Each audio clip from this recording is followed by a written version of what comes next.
এই মসজিদে এমন কিছু ঘটে যা পৃথিবীর অন্য কোথাও ঘটে না। একটি দান বাক্স যেটি খোলার পর কোটি কোটি টাকা, স্বর্ণালংকার, এমনকি বৈদেশিক মুদ্রাও পাওয়া যায়।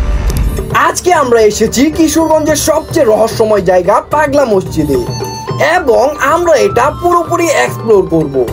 ইতিহাস, বিশ্বাস এবং সেই দান বাক্সের ভিতরের রহস্য সবকিছু। পাগলা মসজিদ কিশোরগঞ্জ জেলার হারোয়া এলাকার নরসুন্দা নদীর তীরে অবস্থিত। ঢাকা থেকে কিশোরগঞ্জ সোজা ট্রেনে বা বাসে এসে অটোরিকশা বা সিএনজিতে মাত্র 15 মিনিটে চলে আসা যায় এই জাদুকরী জায়গায়। এই মসজিদের ইতিহাস শোনা যায় প্রায় 100 বছরের পুরনো। শুরুটা হয়েছিল এক অলীক সাধকের মাধ্যমে, যাকে সবাই পাগল লোক ভাবত, আর সেখান থেকেই মসজিদের নাম হয় পাগলা মসজিদ। কিন্তু এখানেই শেষ নয়, এই মসজিদ আজ কোটি কোটি মানুষের বিশ্বাসের প্রতীক। এই দান বাক্স প্রতি কয়েক মাস পর পর খোলা হয়, এবং আপনারা বিশ্বাস করবেন না, প্রতিবার এর ভেতর পাওয়া যায় 5 থেকে 10 কোটি টাকা পর্যন্ত।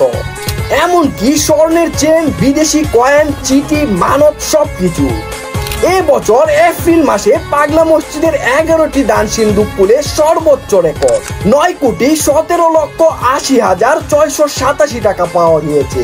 এছাড়া সিন্দুকে বিপুল পরিমাণ স্বর্ণালংকার, বৈদেশিক মুদ্রা ও চিরকুট মিলেছে।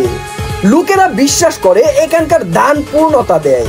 কেউ চিকিৎসায় সুস্থ হয়ে উঠে দান করে, কেউ সন্তান জন্মের পর, কেউ চাকরি পেয়ে। এই বিশ্বাসই এই মসজিদকে করেছে বাংলাদেশের সবচেয়ে বিশ্বাসভিত্তিক ধর্মীয় স্থান। এই মসজিদটি দেখতে সাদা মার্বেল পাথরের মতো রং, বিশাল গম্বুজ, মিনার আর এমন এক শান্তিপূর্ণ ভাইব, যেটা একবার দেখলে আপনি নিজেই বলবেন এটা শুধু মসজিদ না, এটা একটা অনুভূতি। সপ্তাহে একদিন শুক্রবার এখানে ঘটে যায় এক জাদুকরী দৃশ্য। দেশের বিভিন্ন প্রান্ত থেকে হাজার হাজার মানুষ এখানে আসে নামাজ পড়তে, দান করতে আর শান্তির খুঁজে হারিয়ে যেতে এই মসজিদে।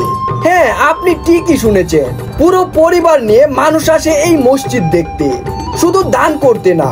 অনেকে আসে ঘুরতে, ছবি তুলতে, পুকুরের পাশে বসে থাকতেও। মসজিদের চারপাশটা এত সুন্দর আর শান্তিপূর্ণ, একদম ঝকঝকে পরিপাটি জায়গা। পাশে রয়েছে নরসুন্দা নদী, আর দান বাক্সের কক্ষটা সবসময় থাকে পাহারার মধ্যে। মসজিদের এই কোটি কোটি টাকা কি হয় জানেন?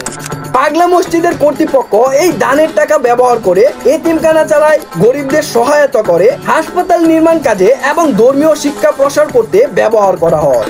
এই মসজিদ কিশোরগঞ্জের জন্য আসলে একটা আশীর্বাদ।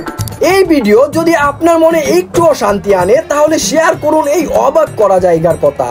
কমেন্টে জানিয়ে দিন আপনি কি কখনো এখানে এসেছেন আর আসতে চান কিনা। আর এমন অসাধারণ গল্প পেতে চাইলে পেজটি ফলো দিয়ে রাখুন, আর ইউটিউবে দেখে থাকলে চ্যানেলটি সাবস্ক্রাইব করে রাখুন।